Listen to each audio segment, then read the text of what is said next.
Agar bir ayol ko'zimizni oldida bolasiga baqiryaptimi, jazolayaptimi, uryaptimi, borib unga voy kelin poshsha unaqa qilinmaydi deyish kerak emas. Keling, men sizga nima yordam bera olaman? Nimaga baqiryapsiz? Balki bu kecha uxlamagandirsiz, balki eringiz bilan gap talashib qolgandirsiz, balki sizga e'tibor yetmayotgandir deb biz bu vaziyatni olovga benzin sepgandan ko'ra vaziyatni yumshatishga, ularni tushunishga harakat qilsak, ana o'shanda ajrimlar bo'lmaydi.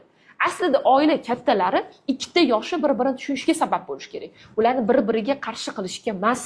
Ana o'shanda bizning nevaralarimiz tirik yetim bo'lmaydi, kelinlarimiz ajrashmaydi, o'g'limiz ham uydan huzur halovat topadi.